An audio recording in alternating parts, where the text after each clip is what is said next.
It is time for a new episode of the Fight HQ podcast. Of course, I am Jason Floyd. We're here to break down UFC Saudi Arabia. Goes down on Saturday afternoon. Prelims starting at 12 p.m. Eastern time. Of course, main card will be on ABC at 3 p.m. Eastern time. Of course, it's a jammed up weekend of combat sports action. On Friday, we get the PFL in Salt Lake City. Also, if you're into bare knuckle boxing, which I know Pete just loves bare knuckle boxing, they have a card on Friday down there in Hollywood, Florida. Then, of course, on Saturday at UFC Saudi Arabia. Also, we got Bellator Dublin. Pete, how's it going, man? What's going on, Jason? Happy to be here for a pretty good card. It could have been even better if some initial matchups, held tight, but still a pretty good card from what we're used to. And some fighters that I'm pretty intrigued to see them perform in the octagon. And that's the best is when you can tune into a card that you got some interesting up and comers or some title implications on the line. Like this is how cards should be. But granted, we have volume over quality, quantity over quality. So I appreciate the quality cards even more so now. Yeah, I mean, I think it's one of these things of, and I was talking about this one when I was doing my other podcast this morning, is when you look at, we did an episode a couple of episodes ago where we talked about the biggest what ifs in MMA history. Hamzat Chimaev may be getting into that category. Oh, man, don't even get me going. Yeah, Hamzat Chimaev, my boy. You got retirement rumors out there of just battling illnesses. I don't know if they're results of overtraining or whatever they are. But it's kind of sad. And it really is like reminiscent of Zabit Magomedsharipov. So it's like, remember how like Zabit like just chose to retire, but like we didn't really see the full on potential, the reigning champ that we all kind of had. We set the standard. Like, he could be whatever he wants to be in this sport. And Zabit was of that caliber and kind of one of the biggest what ifs. And I hope that Hamzat Chimaev doesn't fall into that category. But it's crazy, man. That's what I'm saying. Like we're talking about combat sports. We're not talking about an athletic event of playing a football or basketball or whatever. This is putting their bodies on the line, and it really takes a toll. And that's where in some of these matchups, like we're gonna kind of weigh like how much damage in their career, like you and I were talking about, and timing's everything in this sport. Yeah, I mean, you never know when the downside of a fighter's career is going to come. I remember last Thursday when I'm down in Miami, sitting downstairs, have some dinner, I'm watching the PFL fights, and I'm watching Thiago Santos fight. And the person I was with, I just said, I was like, Thiago Santos has fallen off so much. He's 1-7 with a 1-0 contest in his last 9 fights. It's just in this sport, you just never know when the downside of the career is coming. Is Saturday the start for Robert Whittaker? I don't know. But I'll say this. Kudos to Robert Whittaker for taking this fight, because I don't know how many people in his position would say yes to this fight, because for him, he's got nothing to gain. Aliskerov's got everything to gain. Yeah, I mean, Aliskerov has he can jump up and basically jump the line with a win over Robert Whittaker. You're talking about a former champion, a guy who has some of the most dominant wins within the division, and he's fought the who's who and has taken a ton of damage throughout his career, but has always overcome that adversity and persevered. And timing's everything, and Aliskerov hasn't necessarily been tested to the degree that Robert Whittaker is going to test him at, but timing's everything, and this could be the moment. I mean, we have seen not the skill set diminish, but the durability start to diminish from Robert Whittaker from time to time and matchup to matchup. I mean, it's kind of hard backing a guy when he's getting rocked every single fight. I mean, yes, we are, slinging leather, but chins don't hold up forever, So this could be the perfect situation for Aliskerov. We'll have to see. We'll have to see who I'm picking. But yeah, I'm just happy that they tested. Aliskerov went from fighting like the bottom of the barrel to now the top of the barrel. So it's kind of crazy. It's a pretty significant jump. And I think that's going to actually cause some problems for him in the matchup, but can't wait to break it down. Yeah, I mean, look, he was going to take on Trocoli. Trocoli steps up here on 3 days' notice. If people do not follow Nolan Kings on Twitter, he had a great timeline of Anatoly Trocoli in his UFC tenure. Guy had been cut by the UFC, had never fought. in the UFC, wins a regional fight. And it's just, he went through the whole timeline. It was absolutely amazing over there. Of course, our DraftKings contest is live. You get that right here in the description if you haven't watched us on YouTube, or if you're listening to us after the fact on the podcasting platforms. That link is in the show notes. So get in that contest over there on DraftKings. I know Spencer taking it down, continuing his lead. I did update the standings a little bit earlier, so you can check that out on Discord, of course, our Discord channel. Totally free to join. We appreciate all the support that we get in there. Of course, check those show notes out as other ways that you can support what we do here at Fight HQ. And by the way, I was down in Miami last week. I'm going to tell everyone right now, Umran John Mansurov. Remember that name. Who the hell is that? 20-year-old kid out of Killcliff from Moscow, Russia. He had his pro debut May 31st, won by first round submission. Ends up taking the fight down at Double Down FC on a couple of days' notice. Scores a knockout in 49 seconds. He's a name to remember.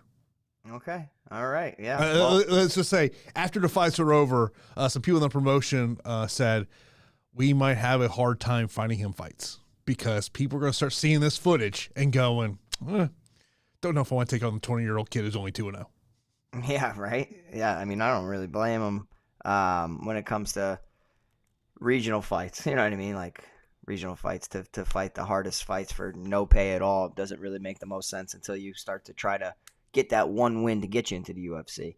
You don't want to fight. I think Jason and I had great conversations about this forever. It's like fighting UFC-level fights with regional pay is tough. You know what I mean? It's different when you're the champion of a regional promotion. That's one thing. But when you're not, it's a slow burn. And that's why if they match him correctly, if they can, but he might have to get, bumped up with the competition just because there's nobody going to say yes. Yeah, another name I'll tell people to remember, Anthony Wint, heavyweight, played college football at Florida International, played a season with the New York Jets, also played in the Canadian League, 28 years old. It wasn't I knew he was going to win. Let's just say that. Yeah. I knew he was going to go out there and win. He's a guy I put out there. There were some guys on that card that definitely the main event was Said Soma and Shelton Graves.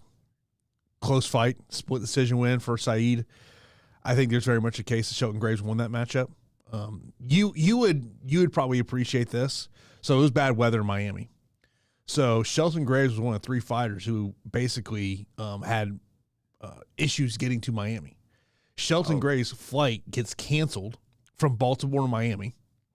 So he ends up flying from Baltimore to Tampa, renting a car and driving it to Miami to get there. He literally, I remember I was having breakfast on weigh-in morning, and I texted my mother, I go, Shelton Graves here.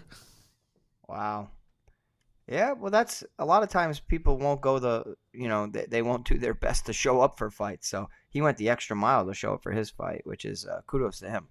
Yeah, it was nasty weather down in South Florida last week. I drove through it, man. It was nasty. I mean, it typically takes about 4 hours to get from Tampa to Miami. It probably took about 5.5 hours to get down there. But it was a great time down there. Looking forward. I'll be back for Double Down FC2. I know when the next Double Down FC2 is going to be, but I'll let the promotion announce when that's going to be. But I know the time range on that one. But of course, when we talk about as we move into UFC Saudi Arabia and talking about game theory here, Pete, and it's kind of an interesting slate because we only have 9,000 fighters this week. Magomedov would have been a 9,000 fighter. If the prices would have come out with his new opponent, he clearly would have been. Oh, yeah. But Magomed, Rinat, and Nasrat are only 3,000, 9,000, or 3 fighters who are 9,000 or above. And I know when I was kind of just putting together a lineup for the Fight HQ contest, I was like, boy, hand building ain't gonna be hard this week. No, not at all. It doesn't seem to be. And I think a lot of people are going to be looking at that misprice attached to Magomedov at 8,800, right? Like, you have a guy stepping up on short notice in Trocoli who's just a guy to show up and fill a spot. I mean, to be honest, Trocoli was down to fight Aliskerov, so kudos to him. Now he's going to be fighting a guy in Magomedov who's a striking specialist, but nowhere near the caliber of Aliskerov as far as like a full skill sets is considered. So it's an easier matchup for Trocoli. I still don't think it's a good matchup, but he's gonna get a fight. He's gonna get a fight, and he's gonna actually, go out there and be able to perform. We'll see. I think everything will be okay with him, but yeah, I think Magomedov is going to be a very, very popular play this week. Yeah, I mean, I think there's some interesting underdogs. I mean, Aliskerov at 7,800, I think, and we'll get into that here in a moment, I think is an interesting play here. I think Volkov at 7,500 is another one. Daniel Rodriguez at 7,300. And, if for people who have not seen, they were doing the media day in Saudi Arabia today, and I saw Oscar Willis of the Mac Life tweet out this video where this was supposed to be 170 pounds, and Daniel Rodriguez talks about he got a call from the UFC. I'm not sure if it was today or yesterday when it was, but said, hey, he's not going to be able to make 170. Daniel Rodriguez says, okay, cool. Let's do a catch weight of 180. They go, he can't make 180. And Daniel Rodriguez, when you listen to him talk, you could hear the frustration in his voice like, I got this fight 13 weeks ago. Mm-hmm. How could you not make 170? If you signed on the dotted line that, hey, we're going to fight 170, and you got 13 weeks notice, and you can't even make 180? It really makes me wonder. And Kelvin talked about leading up to this one. He feels like this is a loser leaves UFC. I got to imagine if you're the UFC, they may be ready to get out of the Kelvin Gastelum business. I don't blame him. I mean, the kid can't get out of his own way. And, you're talking about a guy who was the last pick on the Ultimate Fighter to then go and win the Ultimate Fighter. You're talking about a guy who has beaten crazy names. Michael Bisping, Uriah Hall. The list goes on and on. I think Johnny Hendricks, he's fought the who's who within the division. There have been times where he's been inconsistent. He has a well-rounded skill set. If he incorporates his wrestling, he's a much better fighter than most people stepping across from him. The issue is he enjoys getting into a slugfest. I mean, look what happened in the Israel Adesanya fight. He had a really competitive fight with Israel Adesanya. He hurt and rocked Izzy, and Izzy had to really dig down deep. And, they both had an absolute war, and Izzy was able to prevail in that situation. But, KG's good. The skills were never the question. The commitment to the game, the nutrition side of it, the just the discipline aspect seems to be like the missing link that he's unable to fill, and it's a shame. But I'm done feeling bad for a guy who's made the same weight miss mistakes. Honestly, it's probably 8 times, right? I'm not even kidding when I say 8 times, Jason. Whether we're talking about 185, 170, having issues no matter what the hell the weight, just bump up to 205 then. Eat whatever hell you want. But then maybe at 205, now he starts to have the same problem. So it's just an ongoing situation, and even a team like Fight Ready can't get him out of his own way, it seems. So I can't wait, and I'll be rooting for Daniel Rodriguez there. Straight up, I will be rooting for Rodriguez just because I've had opponents miss weight, and it's pissed me off. So it's really pissed me off because it's an unfair advantage. Mm-hmm. And even if it's a pound or it's whatever, if the fight falls through, you ain't getting paid unless the promotion wants to really take care of you. So the bills still need to get paid, man. And that's why, Stephen Wonderboy Thompson in that situation with Michelle Pereira chose not to do that, and it seemed to ruffle the feathers with his relationship with the promotion a little bit. Mm-hmm, yeah. But yeah, I don't know. I'm always a pretty bad critic when it comes to missing weight. I hold my guys to a really high standard as well. If they're gonna miss weight or about to, it's a big deal to me. You know what I mean? You're representing the team, you're representing me, you're representing yourself, and it's just the one thing besides stepping into the cage that you obliged to. You said you're going to do it, so you better do your best at making that weight. Yeah, and when I look at some of the other ones, I'm interested to kind of get your thoughts on Walker and Oezdemir when we get there. Mm-hmm. Obviously, I think you think of the Johnny Walker we saw early on in the UFC, and I think you've seen SBG really kind of change that style over there. Not obviously, we're going to see the takedown upside, but that could be one of the situations, as could we see it? You mentioned about the Trocoli and Shara fight.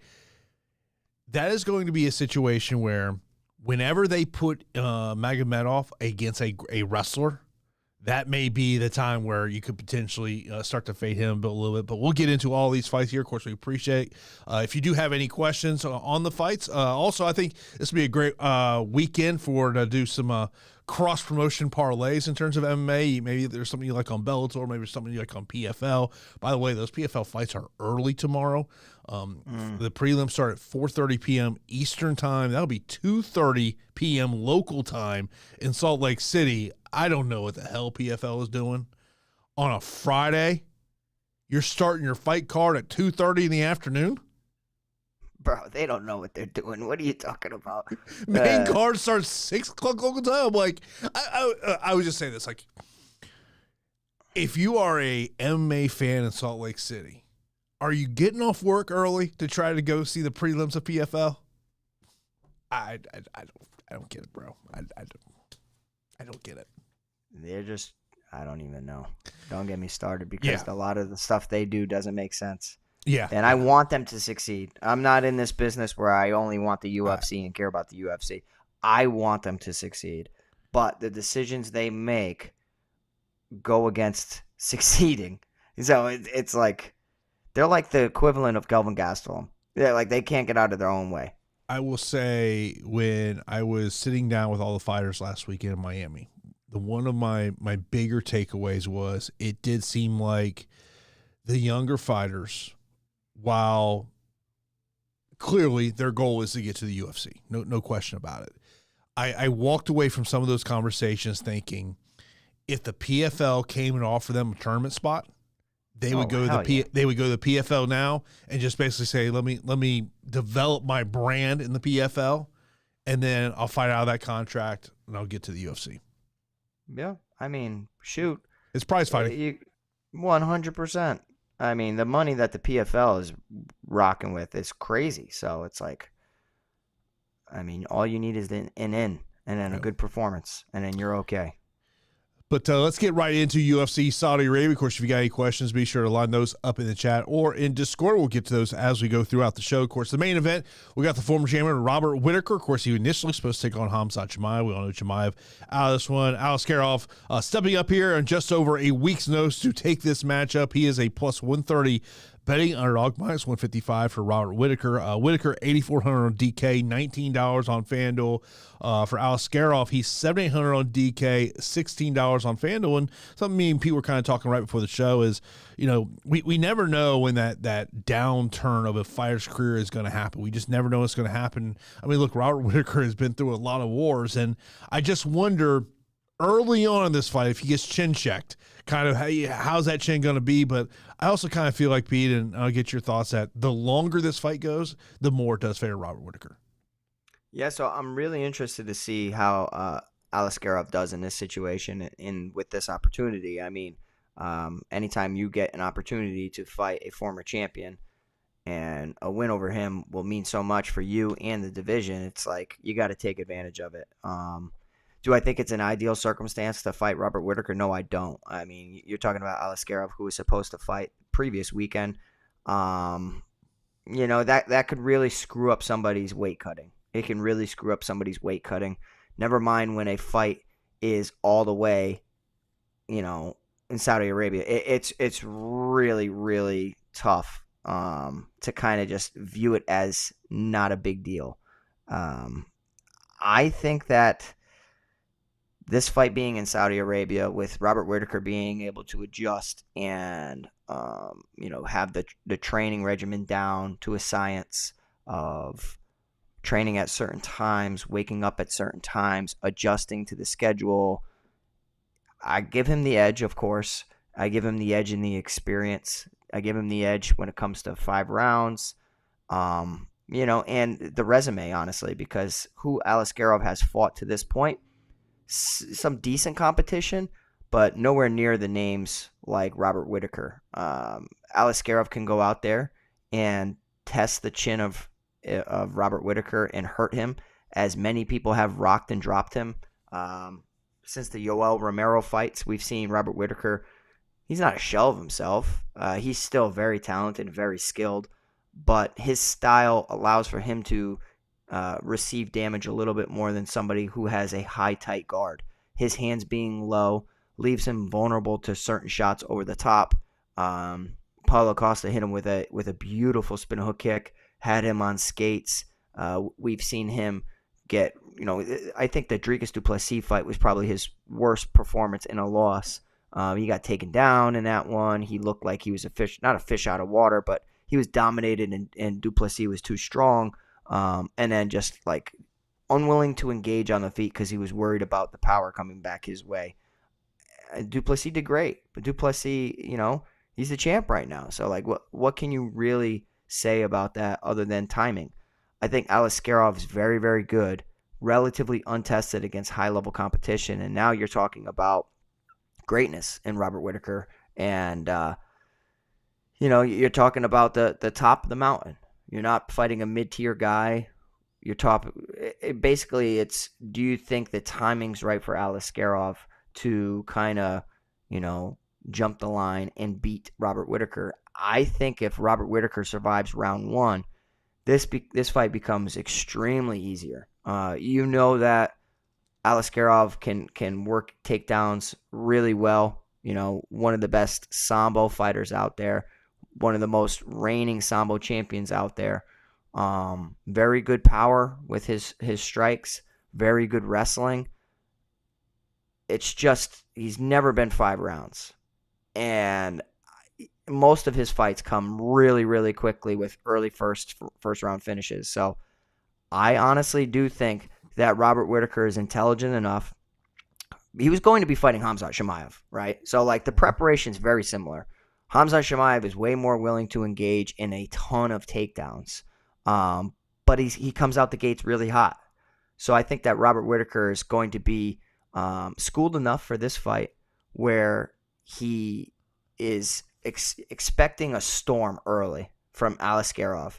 And it could be a pacing issue, right? Like we see these inexperienced fighters in these moments, 5 rounds, and they just don't know how to pace themselves correctly. I mean, you could really think about Joe Pyfer against Hermanson. You can think about the guy who fought Sean Strickland, Abus Magomedov. Like every now and then you're going to see these up-and-comers, the timing's correct. Like Edson Barboza against what's his name from England, who just fought a couple weekends ago. I just do think that Robert Whittaker's still schooled enough and has good footwork, and he's going to stick and move, that he's going to be all right in this situation. The bets are Aliskerov early or Whittaker late or decision.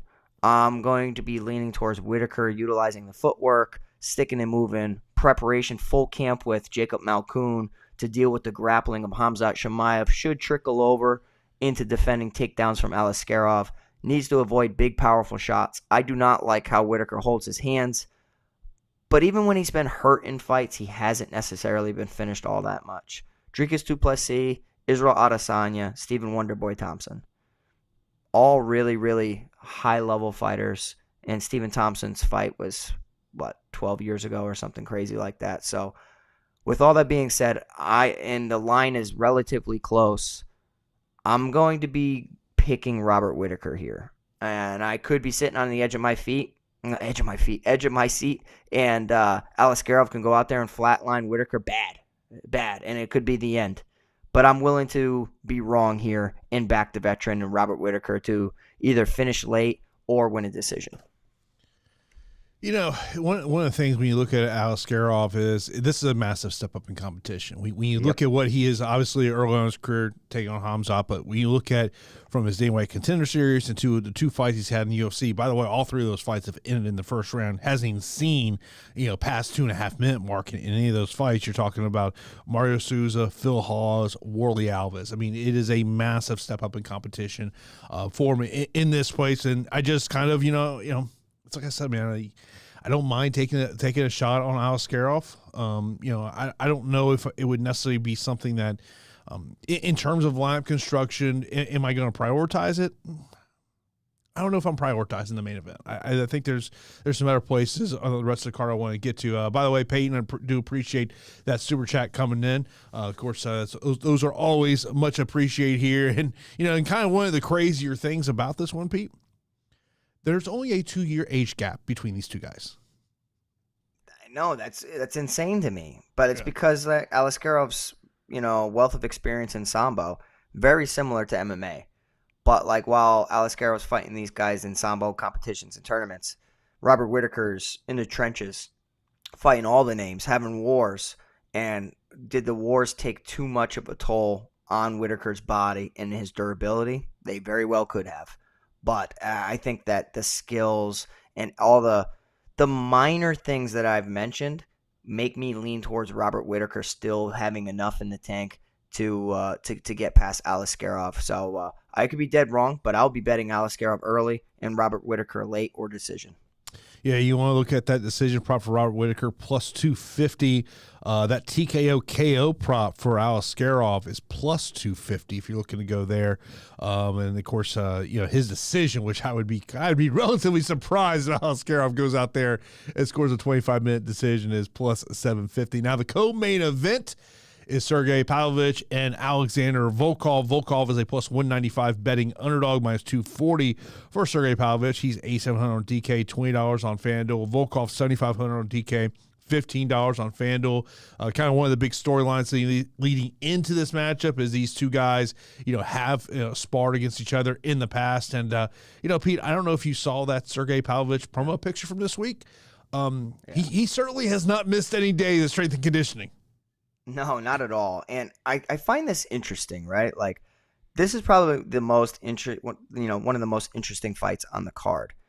And it's because there's a narrative out there where Volkov admitted that, he sparred Sergei Pavlovich and was scared to spar Sergei Pavlovich because of the power coming back his way, and said that, he didn't win a round against Pavlovich in their sparring sessions. So why the hell would you take this fight if you never won a round? Maybe the UFC forced their hand. But I'm almost calling BS, Jason. I'm calling BS here. I mean, I really am. I think that they're just friendly with each other. They both follow each other on social media. They both have trained together, obviously. They root for each other. They enjoy rooting for each other. They're both Russian fighters. You have the experience of Alexander Volkov, 37-10. That's 47 professional MMA fights. Sergei Pavlovich is 18-2. That's 20 professional MMA fights. The wealth of experience lies with Alexander Volkov. Now, similar to Robert Whittaker, where there are some minor things that I don't like, I do think that the veteran has the edge. I don't like the hand placement of Volkov, especially going up against the guy who wings powerful combinations and blitzes you. I tend to think that this is going to be a respectful sparring match. And because it's going to be like a sparring match where, maybe they go out there and they flatline each other and then they're friends after. But a lot of times you do see former training partners that really do care for each other. They go out there and they're very tentative. I think a tentative fight favors the long guy in Alexander Volkov because he's not just a boxer. Pavlovich is straight up just a boxer. He just throws his hands. Volkov will stab to the midsection with his front kicks. He will knee up the middle. He will low kick. He will high kick. And guess what he'll also do? He'll also wrestle. And he's a Brazilian Jiu-Jitsu black belt, which blew my mind. I did not realize he was a black belt. But he's really kind of, dove into that lifestyle of Jiu-Jitsu. And, against better dominant wrestlers, he'll get taken down, and he can get submitted, of course, because it's not his bread and butter, but he's a much better grappler than most heavyweights. I think as long as Volkov keeps his hands up, and if Pavlovich blitzes forward, he engages into a clinch, I think he'll be okay. And Volkov kind of hinted that when they sparred, he chose not to strike as much because he did not like what was coming his way against Pavlovich. So I think if I was a part of a game plan coach and just trying to write the perfect, formula for Volkov, would be stay on the outside, long strikes, straight punches, front kicks. If he blitzes forward, change levels just to avoid a big, powerful shot, clinch with them, reverse him, put him against the cage, just try to wear him out, get him into round 2. Because honestly, Pavlovich has only been the distance three times in his MMA career. And I guarantee you he is not as dangerous in round 2 and round 3 as he is in round 1. So a lot of his wins come in first minute or two. Volkov could get starched, absolutely. He beat the hell out of Derek Lewis for a very long time until the final moments of that fight. Volkov lost to Tom Aspinall. Yes, Tom Aspinall's been doing jiu-jitsu his entire life. I'm going to pick Alexander Volkov here, Jason. And we could see Sergei Pavlovich go out there and flatline him early. But I just don't think it's the matchup. I don't think it's the matchup that's going to bother Volkov a lot. So give me the 47-fight veteran as a massive underdog. And I think for DraftKings, if he laces up those wrestling shoes, he can score really well. I think if Pavlovich wins early, he could score really well. But then if they don't score well, we could still get a bottom tier fighter win a decision in a sparring match. So regardless, I'm going to just increase my exposure to Alexander Volkov. And I think everybody's going to be looking at the box scores of Pavlovich, and they're like, oh man, 8,700. Look at this guy. He's an absolute monster. He is. But look all I see is fights ending in round 1 on the entire DraftKings scoreboard for Sergei Pavlovich. What happens if it touches round 2, round 3, or goes the distance? So give me the veteran and Alexander Volkov to pull this off. And it's one of those rare situations where Alexander Volkov will actually be at the reach disadvantage in this one. Yeah. As Sergei Pavlovich does have a 4-inch reach advantage in that one. Yeah, I mean, you look at what he's done in the UFC. Speaking of Sergei Pavlovich, he's never made it to the second round. That's kind of that what ifs. That's why I was kind of looking at that over 1.5 rounds. You get anywhere from about plus 120 to plus 130, depending on your sports book out there that you may go to in your state. So, it's one of these things where, and when you hear Volkov and kind of what you were talking about the sparring situation, it made me think of a conversation. I won't name the fighter, but I was told of a situation where training partners don't want to go in and spar with said fighter because they spar like it's fight night. Yeah. And is that a situation with Sergei Pavlovich that, as this person said to me, this fighter goes in there trying to take off the heads of his sparring partners. Yeah, it happens a lot. And a lot of times, you don't want your best fights being left in the gym. That's for one thing. And the boxing versus kickboxing dynamic is going to make me always lean with the kickboxer, just because I see how big of a difference it is. Never mind when you add in the wrestling element. So, give me Volkov here with as a surprising massive underdog. It's a pretty good. I mean, plus 175. I consider that a pretty large underdog. Yeah, it's one of those underdogs that I definitely do have circled on my spreadsheet. Let's move over. Next up, we got Kelvin Gastelum taking on Daniel Rodriguez. Gastelum minus 245 betting fair, plus 200 for Daniel Rodriguez. Rodriguez 7,300 on DK, $12 on FanDuel. Gastelum 8,900 on DK and $18 on FanDuel. Of course, we talked about the fact of this was supposed to be a matchup that was going to be at welterweight. Kelvin Gastelum could not make welterweight. Daniel Rodriguez said, okay, fine, let's do this at 180 pounds. UFC says, no, he can't make 180. We need to do this at 185. And if you see the interview that Daniel Rodriguez gave today in Saudi Arabia, you could see the frustration on his face because he said, I'm currently 179. So now I got to put on weight to get ready for Saturday. Yeah, I mean, it just makes me feel bad for Daniel Rodriguez, to be honest. I mean, outside of his past 2 fights, I thought that he was a pretty good fighter. Honestly, him getting knocked out against Ian Machado Gary real quickly in round 1, 2 minutes and 57 seconds. I mean, credit to Ian Gary. I don't know if I can really hold that loss against them. I mean, losing to Neil Magny, getting taken down multiple times, and then losing via a Darce choke. I mean, Magny's ground game's fine. As an offensive wrestler is good, but as a jiu-jitsu fighter, I don't think you should be getting subbed by Magny. But Magny does have really, really long arms.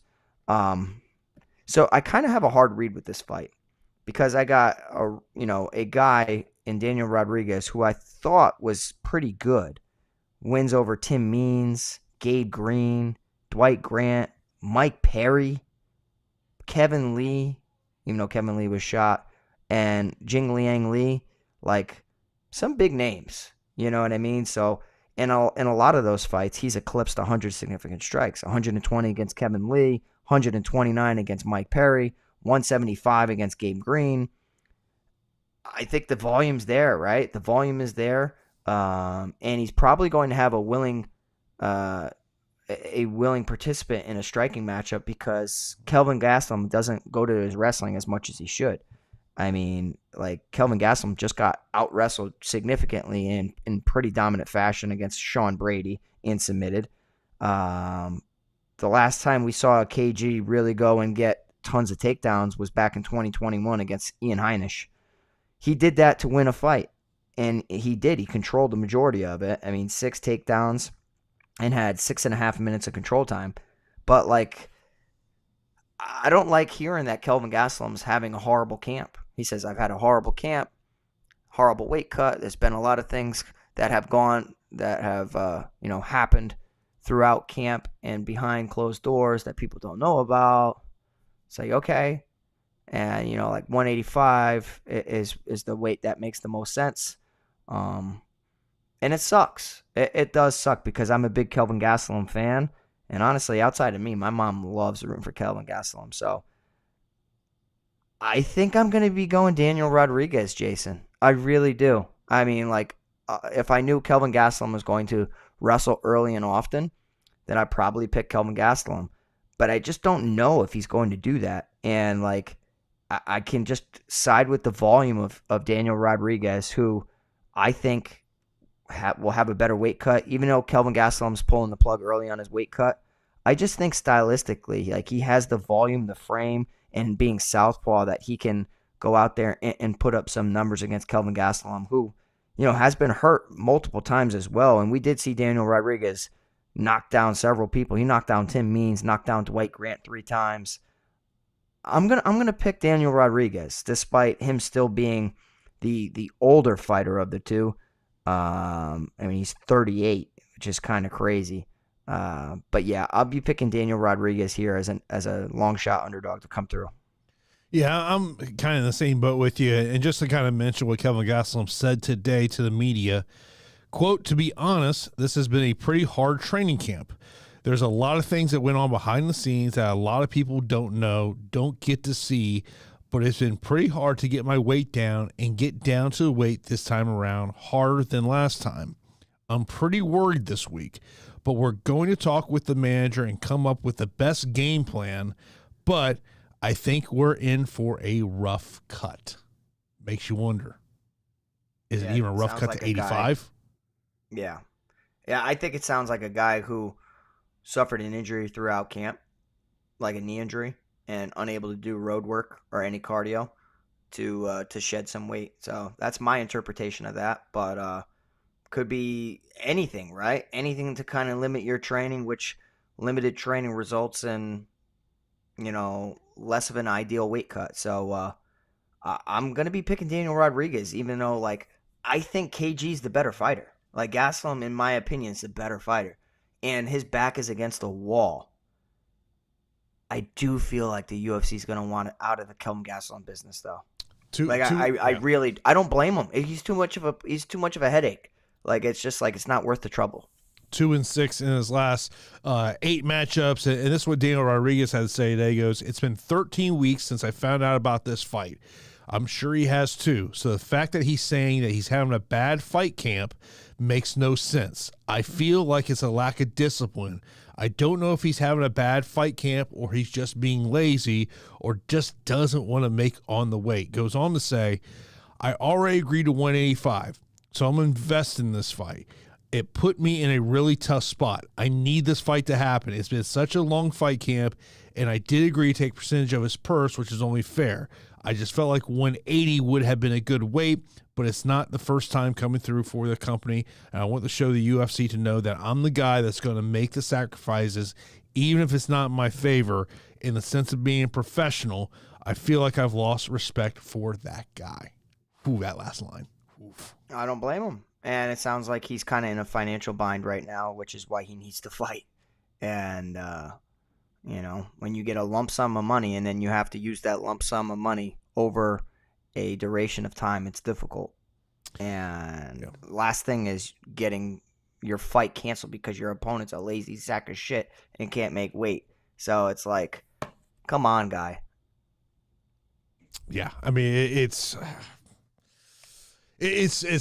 a bad part of the sport where, especially when you fly all the way to Saudi Arabia, because I want to say Daniel Rodriguez trains in Las Vegas to make that flight and all this. I mean, yeah, I'm sure you probably felt like I need the paycheck and I got to do it, So my Muay Thai coach from out in New Mexico, he has a camp in Florida, and he works with a lot of fighters that I've mentioned in the past. He was working with Cedricus Dumas for this fight and previous fights, and I'm pretty sure they got all the way out there, and the fight was canceled. So, I know, that they, for various reasons, why it was canceled, but that would suck, getting all the way out there and then find out that the fight's canceled. I heard some rumblings. Yeah, I did too. So I've heard some rumblings on. I've heard some rumblings, and I'm not sure if it's true or not. But hey, and nothing was surprising.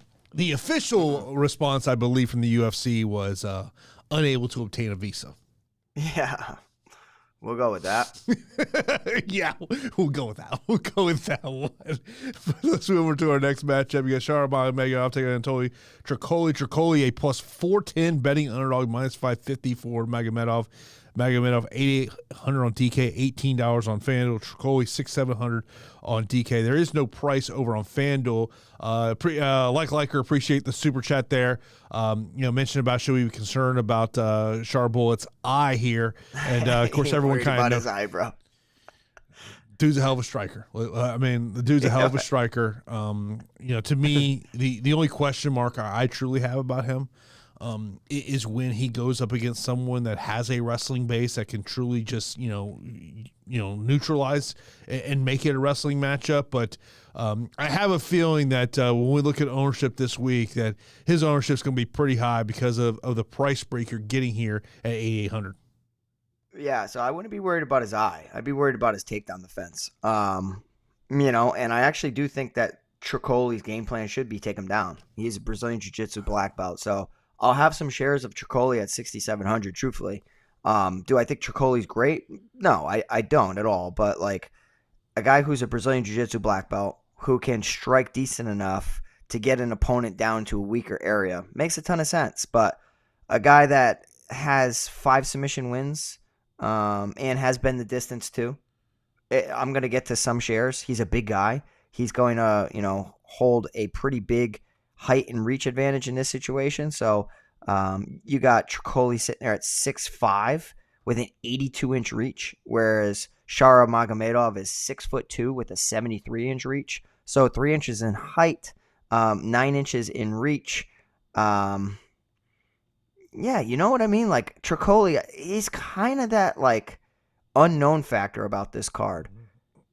And I kind of talked about how being willing to fight Aliskerov, it kind of puts you in a good spot with the company. You know what I mean? You wanted to fight the boogeyman. That's like anybody who, was okay with fighting the welterweight killer, who's what the hell is his name, and who's nobody wants to fight him. Jeff Neal fought him and ended up getting worked, and it's just Rachmanov, and it's just if you are willing to accept crazy fights with the boogeyman, the UFC will be they'll kind of give you a longer leash with the company. At least I think so, or I would think so. I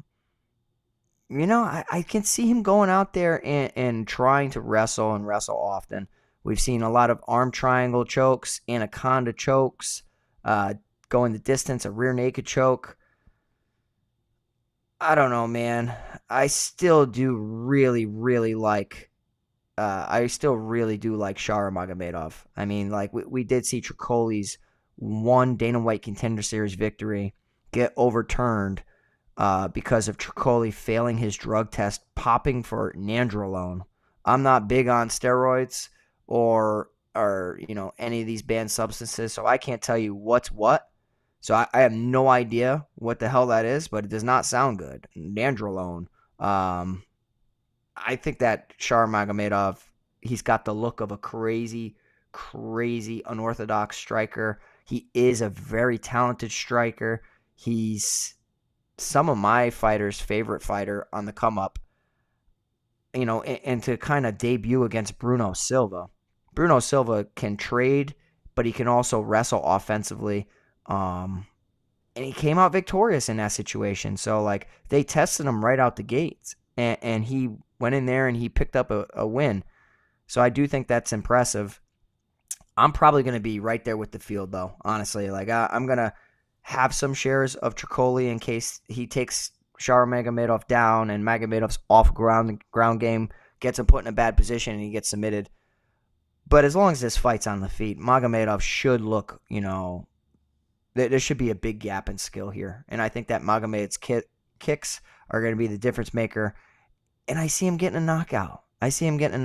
And when you have a fighter who's priced at 8,800 and is going to be ballooned to probably minus 700, minus 500, that's crazy value. So I'm going to side with it, and I'm going to have like most of my lineups contain Magomedov, but the ones that don't will get to Trocoli.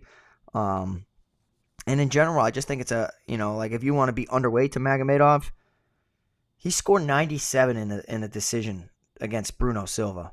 I don't think that Trocoli is on the same skill level as Bruno Silva. And I do think that 8,800, he will score above 97. So it's hard for me not to get to him here. Just looking over at best fight odds in terms of this one and looking at some of the betting odds that are out there, it is right now we're seeing there's some places Magomedov is minus 715. Yeah, it's right now, if you're just shopping around, DraftKings Sportsbook's the best line out there at minus 550. Not seeing any props over there. BetMGM minus 600, FanDuel minus 670. So it's a big number out there for him. So we'll just kind of see how that goes on, and looking just because of having so much combat sports going on this weekend, this is where you can really just kind of maybe like one or two bets over at PFL. Maybe end up building a 5-6 player card, because of all these events that are happening, and maybe that's you just say, you know what, let me just throw them in there because I'm confident with it, and just see what it kind of gets you in terms of that one. Next up, we got Johnny Walker taking on Volkan Oezdemir. This is a straight up pick 'em, minus 110 on each side. Walker is 8,200 on DK and $15 on FanDuel. For Oezdemir, he's 8,014 on FanDuel. And I think when you look at certain fighters who they tend to fight like a wild man. You think about early on as UFC run Michel Pereira, and you've kind of seen him develop his skills. And I think when you look at Johnny Walker, early on, this was straight up, wild man. But ever since he's made that switch over to SBG and training under John Kavanagh, we have seen a more patient fighter, Pete. Yeah, I think that Johnny Walker has matured, right? Like, he's matured into a more patient fighter, a more cerebral fighter, and it kind of reminds me of like that Greg Jackson, Faraz Zahabi strategist type of, effect. And when you have I'm not a mastermind, but a coach who really does a thorough job in preparation and developing a strategy for an opponent, it's kind of cool to get behind, right? Because it's like chess, not checkers. And that's where I've seen Johnny Walker turn into a more patient fighter. A guy that will bite down on the mouthpiece and get into wild exchanges, but nowhere near the extent that he used to be or that he used to do. Because if you told me Johnny Walker goes out there, bites down on a mouthpiece, and just stands there and trades with Volkan Oezdemir in a complete firefight, I worry, right? Like, I worry about the chin of Johnny Walker. He's been knocked out ridiculous ways, like flopping everywhere. There's a regional fight where I swear, Jason, he's knocked out like 5 times in the same round, like out. And then like he wakes back up like The Undertaker. I think in a more patient fight, I am going to side with the height, the reach, the strategist behind him in John Kavanaugh. 6'6" versus 6'2", 82-inch reach versus 75-inch reach for Volkan Oezdemir. I just like the long-range attacks of Johnny Walker. I probably think that he has the better jiu-jitsu of the two, even though I don't rate either of their jiu-jitsu games very highly. I think like this will be some outside striking, into some reversals on the cage, some control time. In the clinch, I significantly favor Johnny Walker. I mean, his elbows and his knees are very, very dangerous. Anytime that you're engaging in a clinch, you are, susceptible to taking hooks to the side of the body and to the side of the head, uppercuts as well. Oezdemir at one time, was knocking a lot of people out in the UFC. Not really doing that anymore. And I've always kind of thought Oezdemir is overrated, if I'm being honest. And I still really believe that. And I think that Johnny Walker's a guy with the right coach behind him that could actually contend for the title one day. I know Oezdemir did, but I think that Johnny Walker is on his way up, whereas Oezdemir is kind of like his best days are behind him. Yeah, I would agree in terms of that one. And, you look at also Johnny Walker having that noticeable reach advantage in this one of 7 inches in terms of this one. So, I do kind of favor Johnny Walker. My only kind of concern with it, Pete, is I'm just wondering too much patience. If what happens if he doesn't get the stoppage, can he be optimal at 8,200 if we're just talking about a 15-minute kickboxing matchup? I mean, probably not, right? He scored 74.2 against Anthony Smith. He might respect the power of Volkan Oezdemir a little bit more than Anthony Smith. Anthony Smith, very basic guy, jab, low kick, looked to engage a takedown and not really commit to it. I don't really think that he's going to score the best. I mean, I'll probably get to him just because that salary is really tough to get away from most of the time, because you really have to do some proper balancing with your lineups. But 8,200, it's a fight that I tend to think goes longer than what most people expect for Johnny Walker fights. And because of that, I'll be a little bit underweight. Yeah, I'm with you there. By the way, Samuel, appreciate the super chat coming in here. He said time to shine on this fight card. Feels like one of those that needs to find that end of these diamonds in the coal mine. And as we were talking earlier in the show, I think hand building is going to be pretty simple. This week, next up, we got Nasrat Haqparast taking on Jared Gordon. Haqparast is $9,000 on DK, $19 on FanDuel. Jared Gordon, $7,200 on DK, $11 on FanDuel. Jared Gordon, a plus 205 betting underdog here, minus 250. As I was, driving to the office this morning and, I'm thinking about all these fights, Pete, and I start kind of thinking about this one and, thinking about Jared Gordon when he was at 45, now at 55, and I'm just like, can I trust him? Like that to me is like when I'm, I was thinking about, okay, who are the underdogs that I want to take a shot in? I just don't know if Jared Gordon's one of those guys this week. I'll tell you what, man, Jared Gordon's a friend of mine and roommate of mine back when we were in New Mexico training together at Cowboys Ranch. So when it comes to picks and who I'm rooting for, I'm going to be rooting for Jared Gordon until the day I die. Like, he's my boy. I'm going to root for him like crazy. Now, I'm going to lay out the fights as unbiased as I can, as I always try to. I think that his strength of schedule to this point is solid. I think that you can poke holes in anybody's strength of schedule for sure. But a lot of his early success was combining his striking and his wrestling. I think with certain fighters, he can be baited into just a striking matchup, and he can kind of fall behind a little bit from the volume, but also the speed aspect. And that's where like a guy in Nasrat Haqparast can thrive, right? Like he's very quick. He throws decently hard. He can put up good volume. I mean, against Quinones, who Quinones did really well, surprisingly, against Nasrat Haqparast. We did see Nasrat Haqparast put up 171 significant strikes. I think where Jared can really thrive in a matchup like this is make it ugly. Every single fight, he's got to make it ugly. Strike to clinch to wrestle, and repeat.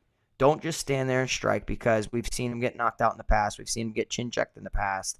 And we've seen him get taken down and subbed against Grant Dawson. So he doesn't have to worry about a submission threat from Nasrat Haqparast. He has to worry about the speed and the power and the volume. And the best way to do that is not engage in a kickboxing fights. Lace up those wrestling shoes. I don't know if he does so, though, Jason. I just don't know if he does that. I hope he does, because I do think that there's value on Jared Gordon, just because the line's a little too far, in my opinion. Like 9,000 for Haqparast, a little rich for my blood. 7,200 for Jared Gordon based on what he averages. It's a little cheap. You know what I mean? Like, I kind of expected Haqparast to be floating in that 8,500 range. So, like, that would make sense. But with the 9,000 price tag, even when he threw 171 significant strikes against Quinones, he scored 99.2. Does he repeat that? Possibly. But he could also be pinned up against the cage like Jared Gordon does to mostly every opponent that he has. So maybe that volume will diminish a little bit. I don't know, man. I think that he's a very intriguing favorite at 9,000. I'd probably say that he's the most contrarian of the 9,000 options out there, Jason, just because of, like, no wrestling. No wrestling to be had. Gadzhuyasulov at 9,300 has wrestling. Rinat Fakhretdinov has wrestling. And you got Haqparast, who has that volume. But in women's MMA, a lot of times we see, like, the favorites like Josephine Knudsen went out there and had high volume and scored pretty well. So Haqparast being like a contrarian option is, you know, it's kind of like, I'm going to put an asterisk next to him. I think that he's going to win 2 rounds here against Jared Gordon if it's just a kickboxing fight. If it's an MMA fight where Gordon's looking to, you know, incorporate wrestling, this is where it could be coming right down to the wire. And because of that, I'm going to be having a ton of Jared Gordon shares. But I still do think that, like, Haqparast edges this one out. So I think the official pick will be Haqparast to win. I hope I'm wrong, because I'm going to be rooting like hell for Jared Gordon. And I just think he needs to fight the correct game plan in order to beat a guy like Haqparast. And when you talk about Haqparast, 12 UFC fights, he has only scored a takedown in 2 of those 12 fights. One was in his first fight in the UFC against Marcin Held, and then 3 fights ago against John McDessie, he scored 2 takedowns. And, you know, I mean, as you look at the UFC resume of Haqparast, I will say, what's his best UFC win? Just going to label them all for you here. Mark Diakese, Gochi, Joaquim Silva, Alexander Munoz, Hoffa Garcia, John McDessie, Landon Quinones, or Jamie Mularkey. Yeah, man. I mean, I'm with you. I don't know. Is it? It's probably Mark Diakese? Yeah. Who's now a PFL fighter? Really?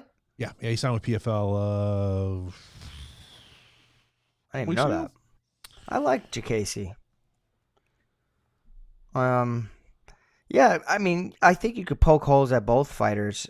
It's just like, if this gets out, if this is a sloppy, like, ugly fight, Jared Gordon thrives in that. If this is a clean, technical fight, I think Haqparast thrives with that. And it all comes down to, like, who implements their game plan a little bit more. And I do think that Haqparast more than likely does. But there's value. Like, don't you agree? Like, Haqparast 8,500 would have been like, okay, that makes more sense than 9,000. Yeah. 9,000 is just a little rich. By the way, appreciate the super chat from Like Liker. Goes, doesn't Haqparast have gas tank issues? I mean, he's always been a decision fighter. I mean, that's kind of been his thing in the UFC. In the UFC, like, on the regional scene, like, he has good power, good speed. Him hitting pads is like the most infamous thing in the world because he's so quick. And he lights people up like a Christmas tree. We have seen him as fights get on that he tends to struggle a little bit. I wish there was a rating for cardio. You know what I mean? Like, I wish there was a rating attached to each of these fighters when it came to fight IQ and also cardio, because then it would make decision making so much easier. But I will ever so slightly lean towards Haqparast, even though personally I'll be rooting for Jared Gordon. Yeah, I mean, you look at Haqparast. I mean, the decision prop's not great out there. Plus 120. I mean, you get some plus money, but you definitely would like it out there. And look, we've seen what judging has been like. The taking those split decision props. By the way, I don't know if you saw the stat. Since the UFC went to the new gloves, there's been, I want to say the number is 36 fights since UFC 302. Only 3 knockouts. Now, really? very small sample size. Now, of course, one of those was you had the TKO for Imavov, which take how you want to take that. Yeah. Then you technically had, I think, the Tatsutaro one was called a TKO. That's obviously an injury.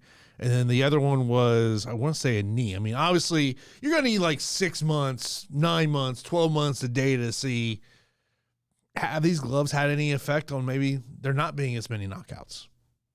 We'll see. Yeah. I mean, personally, I think the gloves look atrocious. Like, I think the way the ones previously looked were better. It made more sense to me. These look ugly as all hell. And as far as the split decision stuff, yeah, shout out to Paul Shaughnessy and Cody Saftik. I remember listening to some of their shows, shouting out their split decisions, and they are not wrong at all. And I love following along and trying to see where Saftik is attempting his PRPs. I mean, I've never even attempted one of those. I should start trying, but it's a very difficult thing to do. But that guy's he's gone out there and hit those things like more than you should. You know what I mean? Like that's like a type of person who's hit the lottery multiple times. Bro, like, what the hell are you talking about? Oh yeah, I won the lottery 3 times. Like, what do you mean? It's a straight lottery ticket. Like I remember what, after we did a show one time, I was like, let me just go on my Hard Rock app and let me just pick. And I think I set like $5, and it was like plus 20,000 or something like that. I mean, dude, it is hard enough getting a good line on a 3-leg parlay in MMA. Yeah. Now you want me to hit 11 or 12? It's hard as hell for me to pick 6 damn winning fighters in a freaking DFS lineup. You want me to pick the whole card? Sometimes it works like that, but man, yeah. Because you know there's always going to be like, if you would have sat here a week ago and told me Weston Wilson is going to go out and win, I'd been like Weston. Yeah, did not see that one coming. I texted my buddy, and I was picking Weston Wilson. Swear, it's so easy for me to say that the show's over, that we didn't do the show, last week. But that's what I was going to do, because I was just going to say, all right, I mean, like, the card's atrocious. I might as well embrace the volatility. And, like, what am I going to do? Get it wrong? Big deal. But, yeah, if we took a week off, I think it was good we took last week off, because, good Lord, that was a hideous card from top to bottom. Oh, yeah, bro, yeah. Last week was so crazy for me. It was just, it was nonstop for me all weekend long. So let's move over to our next match. We got Naimov taking on Lima. Naimov and Lima. This is another straight up pick 'em matchup. By the way, this is one of 2 fights on DK where it's 8,300 versus 7,900. Naimov is an 8,300 fighter. Lima 7,900 over on FanDuel. Naimov is $17 and Lima is $13. Pete. Yeah, I think they both have, similar records, right? Like 12-1 for Felipe Lima, Muhammad Naimov 11-2. But Lima hasn't necessarily been tested all that much. Like, he fought over an octagon, which is a pretty solid promotion. But it was just one fight against Jonas Magard. Jonas 16-6, big submission guy, big distance fighter. And we saw Silva end up winning a decision there. Now he's going up against Muhammad Naimov, who in my opinion is like an overachiever in the UFC. Not a guy that I was very high on at all. I mean, like, watching him lose to Colin England on the Contender Series, like, I was kind of off the Naimov train. And then losing his fight following that against Olivier Murad, I was like, all right, well, like, this guy's... he's all right, but he's not, like, I don't know. He doesn't seem to be this fighter that I've heard about. And then we see him get a pretty decent win streak going, and he breaks in and losing the fight against Jamie Malarkey, lands a beautiful right hook, knocks him out. Malarkey super, super chinny, super susceptible to getting knocked out. It's the Nathaniel Wood fight where I'm like, all right, maybe I am a believer because I've always been a Nathaniel Wood guy. A true bantamweight, competing between both bantamweight and featherweight throughout his career. I like him a lot more at bantamweight.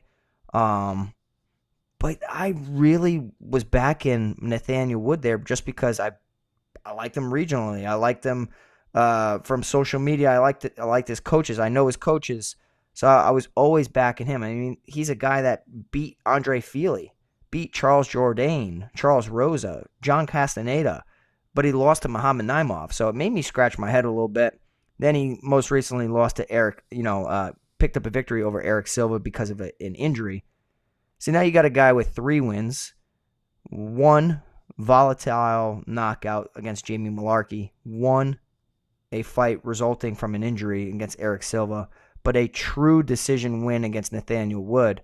I'm going to hold that win over Nathaniel Wood a little bit higher than anything Felipe Lima's done to this point within his MMA career. I understand that he's got a pretty record. He's 12-1. He's very skilled on the feet. He does look to get takedowns, but I've seen him on his back, so his takedown defense is not the best. He can work back to his feet, but I do think that the top game of a fighter like Muhammad Naimov, keep him there, some control time, training with a very good team in Team Elevation, I think will prepare him for a situation. Obviously, we have Silva training out of All Stars. But I just do think this is a pretty big step up in competition. Like Jonas Magard, that's a big win. But there are pieces to that fight where I was like, okay, well, it makes sense why I'm going to be backing Naimov. That was a 25-minute fight. And there were rounds where Magard had some moments. I think Naimov will have some top control moments. And unlike a 25-minute fight, you can't make as many mistakes. So I think in a 15-minute fight, I'm going to be backing Muhammad Naimov here. I still view him as an overachiever. Perhaps he overachieves here and he picks up a finish. But he swings big shots. He can have good takedowns. He can have good top position. But yeah, this is a fight where I'm like, I was never really high on Naimov. Then I started to believe, and now I'm just kind of confused. So I will still back Muhammad Naimov here. But if somebody personally knows Felipe Lima and they come out here and tout him like crazy in this situation, it's always better to be early than late. So I'll be passing on Felipe Lima this card, but in the future, maybe I'll like him in better matchups. But the pick is going to be Muhammad Naimov here. To me, one of the things about Lima in the spot, you talk about that octagon fight, that was where he won the bantamweight title. They were supposed to have a rematch. That rematch was canceled when he signed with the UFC, and this fight's at 145, not 135. So it'll be one of those things that you hope that if there is a ceremonial weigh-ins, you can kind of see these two guys, once they've hydrated back up, kind of see how much of a size difference do we potentially have in this one. Next up, we got Rinat taking on Dalby. Rinat is a minus 380 betting favorite, plus 280 for Dalby. Dalby, 7,000 DK, $9 on FanDuel. And for Rinat, he's 9,200 DK, $21 on FanDuel. And, I know we get the usual questions about best takedown upside. I mean, Rinat is a guy that he has that ability. But I think if there was going to be any question marks potential on him is, the longer the fight going, basically being able to keep up that pace that we see in the opening 2 rounds. Yeah, and you know what? This fight between Rinat Fakhretdinov and Nicolas Dalby, I just think it's going to be necessary for a large chunk of your lineups. And from now on, I'm going to start labeling a fighter that I view to be in that range of coming from behind to pick up a victory, where I think they could be down early, and then they could possibly, get some momentum behind them, and then start to possibly work towards a late finish or steal a decision. And this week's come from behind fighter is going to be Nicolas Dalby, just because we've seen this story before. I mean, he's on a 4-fight win streak over Silva, Alves, Salikov, and Bonfim.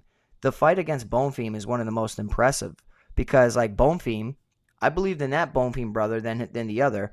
And I thought Gabriel Bonfim is he's got the goods. He's a very good submission fighter, very good striker. But the problem is untested within 15 minutes. finishes fights? What happens when you don't finish a fight and you get extended? Completely gassed. And we saw Nicolas Dalby take over as the fight went on. We've seen Dalby get put in bad positions in the past. He is terrible at defending takedowns. Not too long ago, you can think about the now no contest, but Jesse Ronson rocked the hell out of Nicolas Dalby, got on top of him, and ended up finishing him. And like Jesse Ronson, flaked out of the UFC, was very dangerous in certain spots, but like the danger kind of like components of Ronson's game are very similar to Rinat Fakhretdinov's danger components. And what I mean by that is big power, big dominant top position guy who throws ground and pound, who has a submission skill set as well. So, I mean, like, I'm going to be live betting Nicolas Dalby to come from behind if I'm watching the fight and I see Rinat struggle as the fight starts to get extended. But I do think that the takedowns will be there, and I do think that we could see a ton of top control. I mean, if you look back, the quick win over Kevin Lee, still impressive, even if Kevin Lee is washed. The 67 points in a draw against Aliskerov dos Santos after dominating rounds 1 and 2, that's still really, really impressive. And Dos Santos is extremely tough, right? Like, we saw him just go to war with Randy Brown. Like Dalby's going to be live to come back and be the come from behind fighter of the week. I just don't know if he does so. You know what I mean? Like, I think like it being in Saudi Arabia and Rinat Fakhretdinov just wanting to go out there and put a stamp on this performance makes me think that at 9,200, he's probably one of the best fighters out there from a takedown control time, mat return standpoint. Yeah, I think that he's going to be a priority. And in the lineups that I don't have him, I will get to Nicolas Dalby in hopes that he can come from behind. But more likely than not, Fakhretdinov picks up I think he's going to finish Dalby, if I'm being honest. I think he'll hurt him, and then he could either choke him out or just TKO him on the ground, because that Jesse Ronson fight just really is a vivid memory. And I do think that Rinat can do the same thing. Yeah, I mean, I think when you talk about what's going to be a popular core for people, it's going to be teaming him up with Magomedov. So if you're playing in those big GPPs, that's probably something you got to think about. Is if you're trying to get different than the field, you're trying to take down that big contest on DraftKings to walk away with $100,000. That will be a way to get a little bit different this week. Next up, we got Kang and Garurov. Garurov, a minus 160 betting favorite, plus 135 for Kang. Kang 7,700 on DK, $13 on FanDuel, where Garurov is 8,500 on DK and 17 on FanDuel. Pete. Yeah, I mean, Jason, like, I don't understand why like Gafurov's a favorite, and I think whenever people see fighters like Magomedov, Gafurov, Naimov, like anything that ends in a V, OV, EV, whatever the hell it is, anything Russian, Dagestani, Tajikistan related, I think they just automatically get lined as the favorite. And for good reason, right? Like, majority of the time they end up winning. They're amazing fighters. I just don't see it like from Gafurov. Like, we've seen Gafurov on the regional scene. He's looked better than he has in his UFC and Dana White Contender Series opportunities. I mean, like, he is winless against Chad Anheliger, John Castaneda, and Said Nurmagomedov. It's just like, okay, but he did pick up some finishes over in LFA. He picked up a finish over Herbeth Souza, hitting him with an overhand right, and following up some ground and pound, spin back kick to Diego Silva. I remember Diego Silva fighting between CES and LFA. A guy that gets finished a lot in his losses. So I don't know. I don't view Kyung Ho Kang as a guy that's chinny. Only been knocked out once in his career. Only been submitted once in his career. Who's going to be the better minute winner in this situation? I think that a fighter like, Muin Gafurov, fighting out of Tajikistan, training with Merab Dalishvili a lot. Like, I can see him kind of incorporating that pace, that Merab pace, but he gasses. it can improve. That's the one thing that can improve in this game is cardio and pace and just game planning. But this is a guy that's 18-6. So it's not like he's young in his career. He's had 24 fights.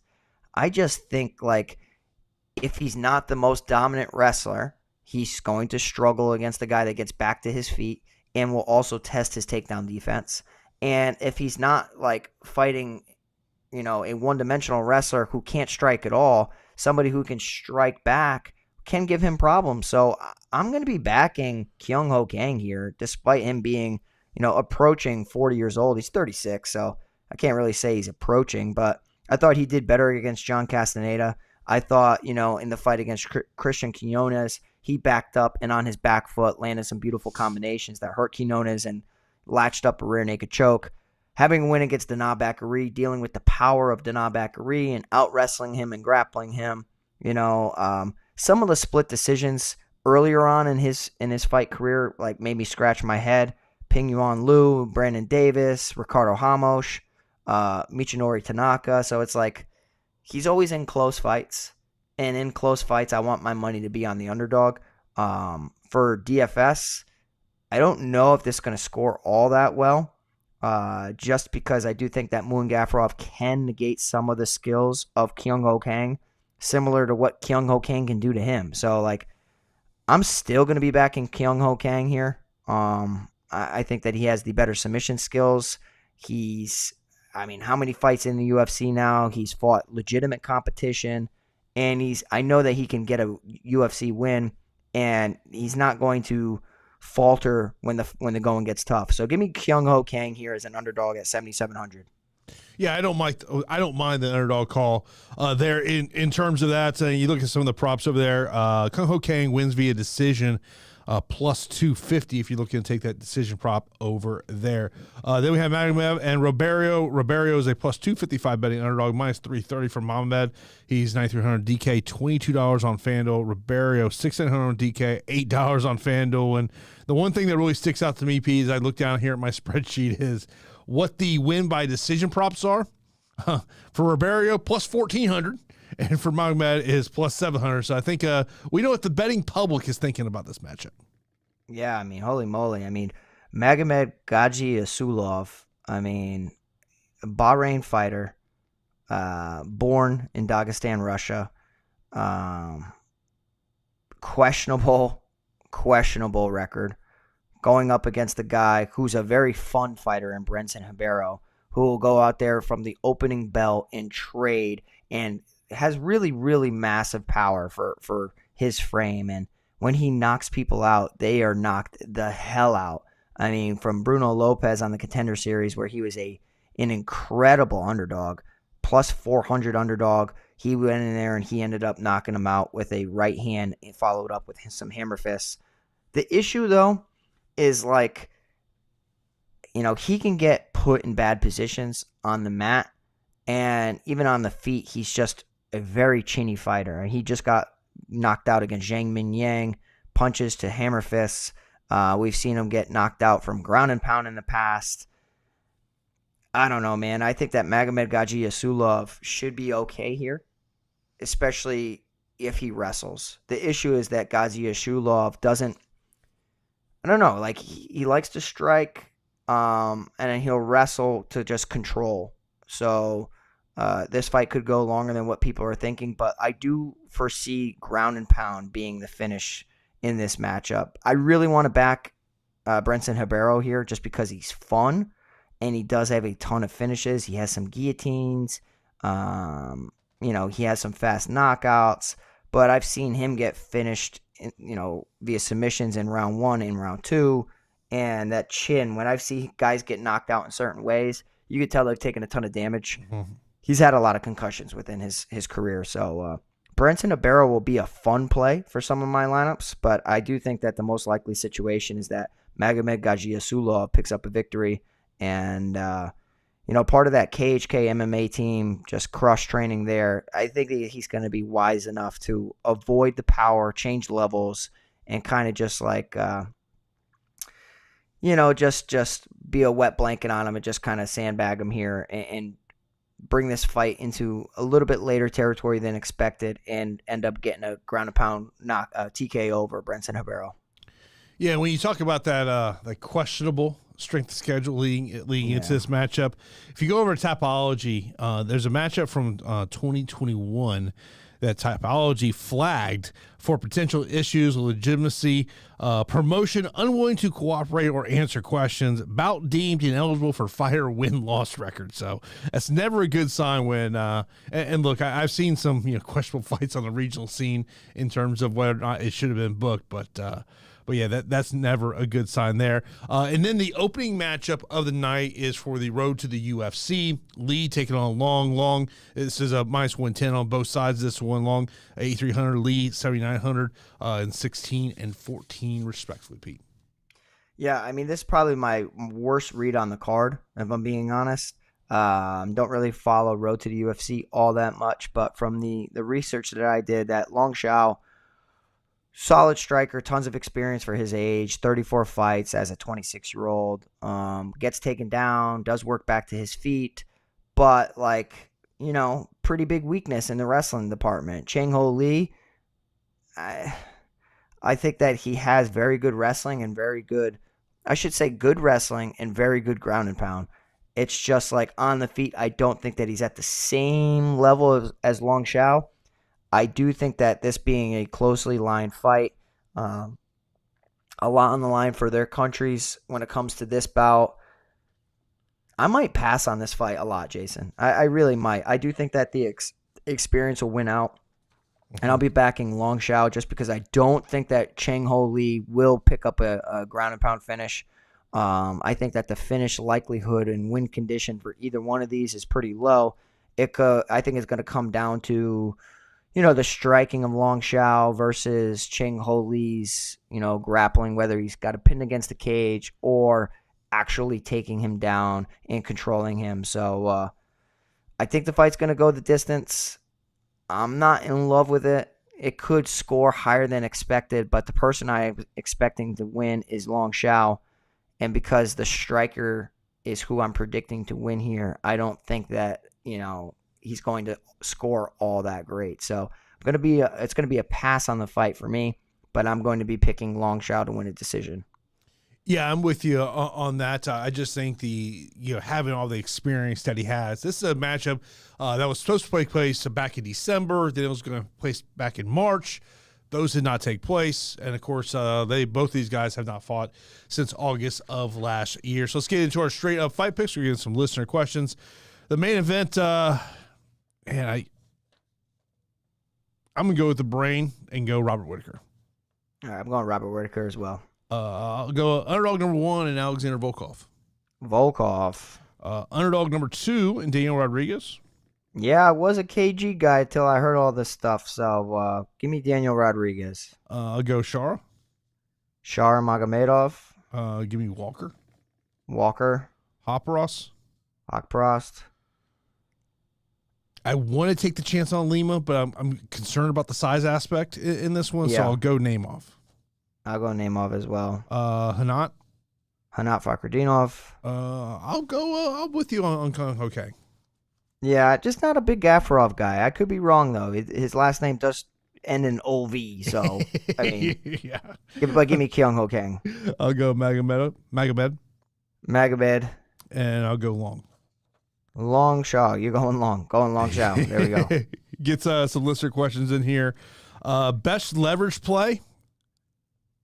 I think if you're talking large field GPPs, it is limiting your exposure to get different, getting away from Rinat and Shara, just because I think they're going to be highly owned.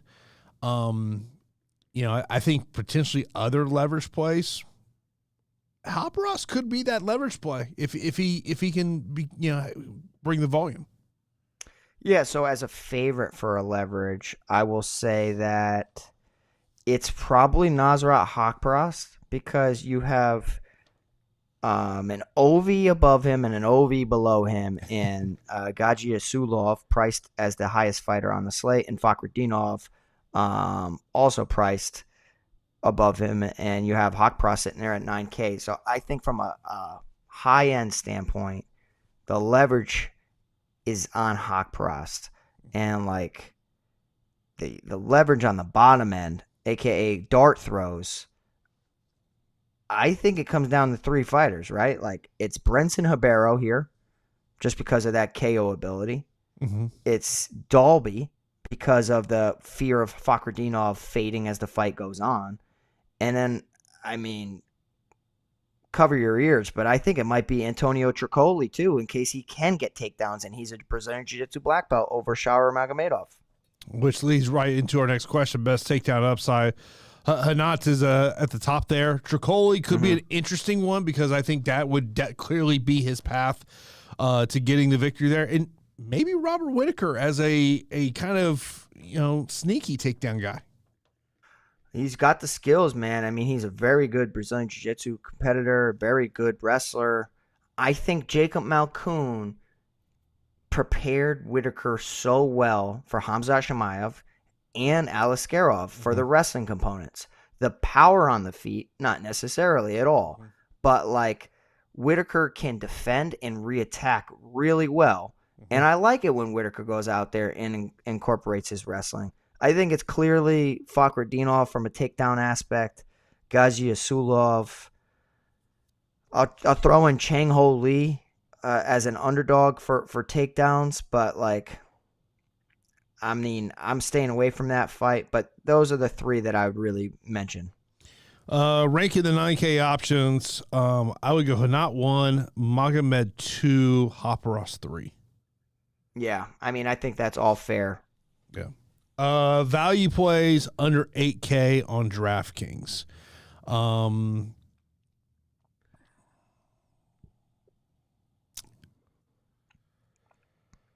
mean, that's why I'm getting to Kyung Ho Kang a lot, right? Like, yeah, I mean, I look at Aliskerov, but,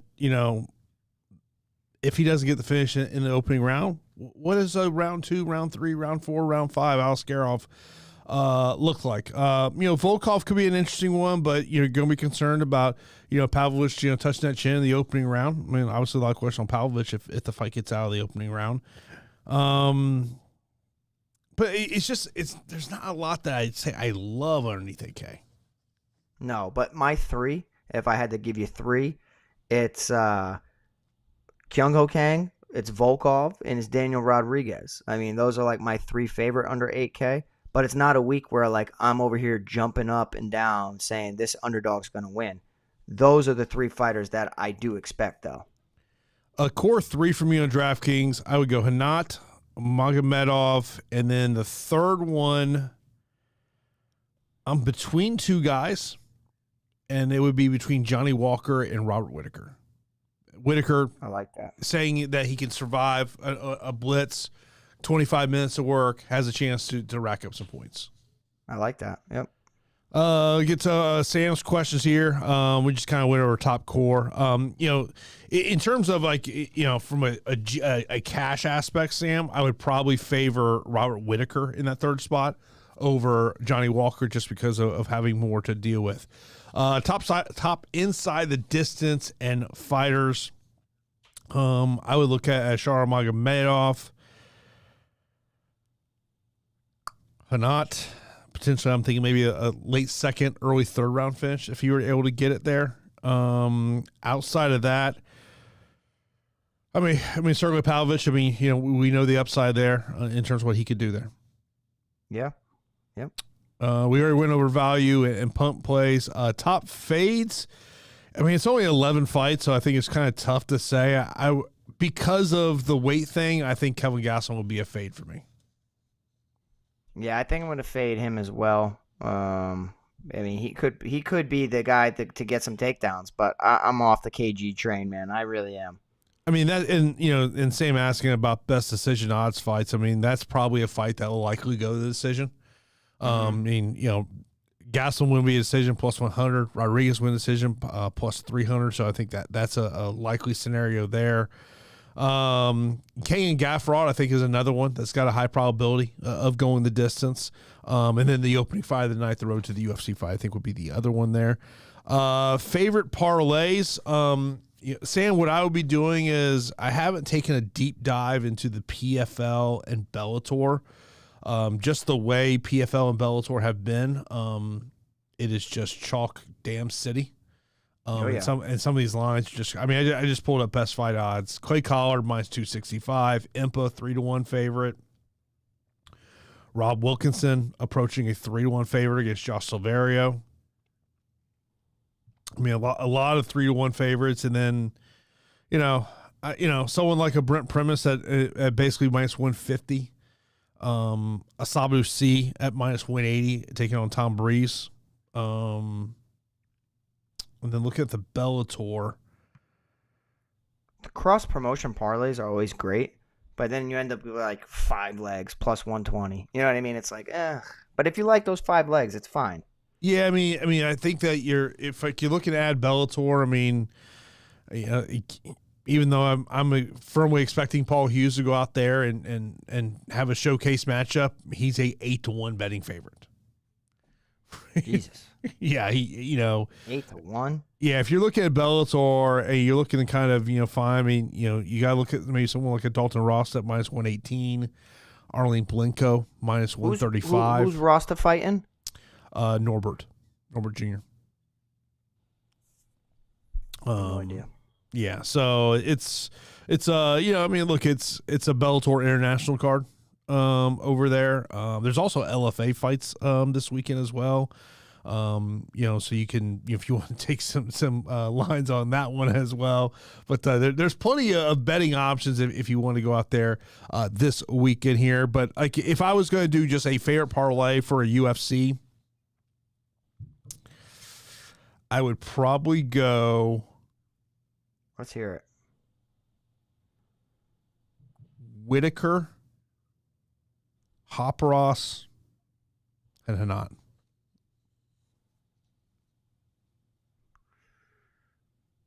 I don't hate that. I don't hate that at all. It's like safe. Yeah. One of the most you have sample size with every fighter that you're talking about. So it's not like you're putting yourself and you're attaching a parlay to an unknown commodity like Gadzhuyasulov or something. You know what I mean? Like, you got sample size of Haqparast, you got sample size of Rinat, and then you have Robert Whittaker. I don't hate that at all. Good call. Yeah, I mean, just those 3 together plus 204. Maybe if you wanted to go a little crazy and say you added over 1.5 rounds on the co-main event, that gets you to plus 578. Yeah. Of course, you might be sweating. You might be sweating. You're going to be sweating, Pavlovich, bro. Going out you're going to be sweating, bro. Line that one up. In terms of our specials, I mean, in terms of the opening fight of the night, Long, I think, is the better option there. But as Pete mentioned, you got to kind of be worried about, the potential takedown aspect and the 8,200, 8,000 fight. We kind of talked about that a little bit earlier. I think you're kind of concerned of maybe a lack of volume from, especially Johnny Walker if he doesn't go out there and get the finish there. I'm just going to read this one to you, Pete. Road to the Mansion series, over under 3.5. He writes, I know I'm going to get laughed at here, but highly possible you may see way more decisions than usual here. Come on, Sam. Sam, I wish your lines were posted. Over, bro. Over. Come on. I'd be like, what is the maximum bet allowed on this one, Sam? We're going to be bankrupting your sports book. Yeah, I mean, my God. Yeah, that is unbelievable. Of course, as always, we appreciate everyone who tunes into every episode of Fight HQ. Of course, we got next week is UFC 303. Alex Bahia, Yuri Prochazka, Brian Ortega, Diego Lopez. Of course, all that went down last week. And, and as I was on X earlier, I'm seeing that everyone is apparently a doctor diagnosing what injury Conor McGregor has. Crazy. I feel bad for Chandler. I really do. Yeah, I do. Yeah. It's going to go down as one of the biggest flops ever, and Chandler wasted some of the prime years of his career. Granted, he was still older, but like for competition, he was still probably at some of the best stages. And I don't blame him for chasing the money fight, but I think it's to his detriment now, and it's like, now what? Him and Max. The rumbling is it's here August or September. Apparently, the UFC may be adding a pay-per-view to the calendar for this one. I would be surprised if they made McGregor Chandler the main event of 306. All indications that they want to do O'Malley and Merab, and that's the card that's going to be at the Spear. And with how much they were saying that they're spending to put this card on the Spear, I would probably find it unlikely that they'd put Conor in there just because of the amount of money that they pay Conor. But yeah, and of course, Izzy and DDP will be the main event of 305. Do you think he's going to fight again? I don't. If you would have asked me 3 weeks ago, I think there was no doubt my answer was yes. Now, I really have a lot of doubts. I don't think he does. He's going to be Popeye. He's going to be. You heard that, right? Yes. Yeah. I've seen the memes. I've seen the memes out there. It's so stupid. I mean, my God. Yeah, I've seen the memes out there, and I just feel bad for Chandler. At the end of the day, the guys waited for this fight. I get why you wait for the fight if you're Michael Chandler, because look, not saying a win is going to put him into a title matchup, but if you go out there and you knock out Conor McGregor, you're going to find yourself in a really big fight the next one, and a lot more people are going to know you now that don't know who you right now. It's like we were talking about a show earlier today, and I was like, is there anyone in this sport that could potentially have the Caitlin Clark effect of how she's had that effect on the WNBA? And it's I don't know if you saw this before Aliskerov got this fight. Did you know who they tried to contact? Who? Bo Nickel. Bo Nickel. Oh, yeah. He had no cell phone. I'm out of the Bo Nickel business. I'm out of the Bo Nickel business. I think he's so overrated. I think his wrestling's good. I don't think his MMA wrestling is all that great. I think he in general is overrated. I think the person that kind of had that it factor about them, and you always need a player of a sport or a fighter to have that it factor. Anthony Edwards had that it factor for a while during the early playoffs. Luka Doncic has that it factor. Mm-hmm. It was Khamzat Chimaev. That's who it was. The next guy who comes in and starts, dominating everybody. Conor McGregor came in and did great things for the sport and took the sport to new heights. Mm-hmm. Trying to replace him is impossible. Trying to find somebody else who's unique enough to capture audiences and casuals alike, it was Khamzat Chimaev.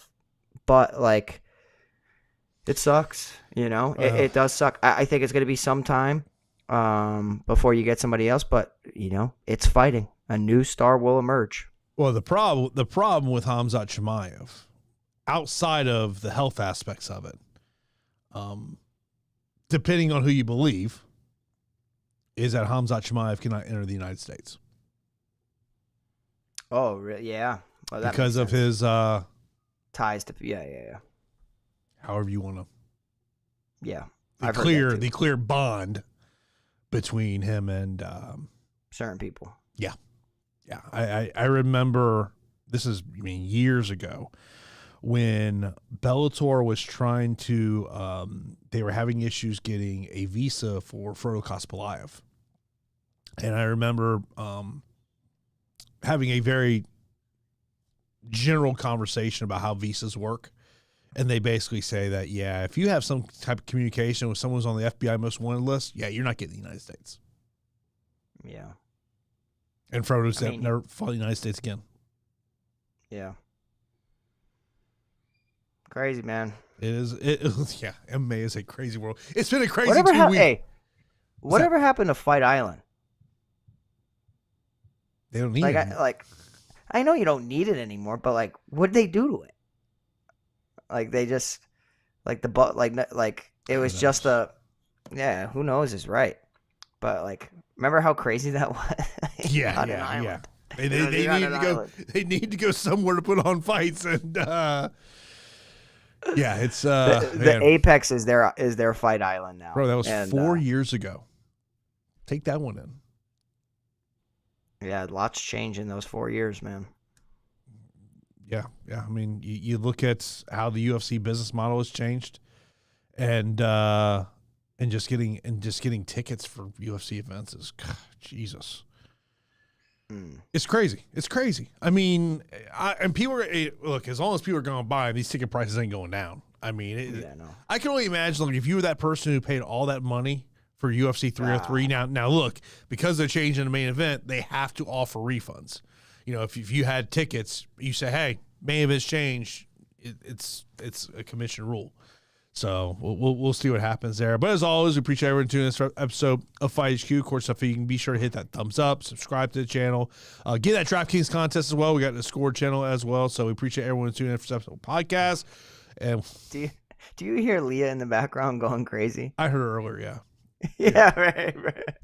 She's like, Dad, quit doing the podcast. Come play with me.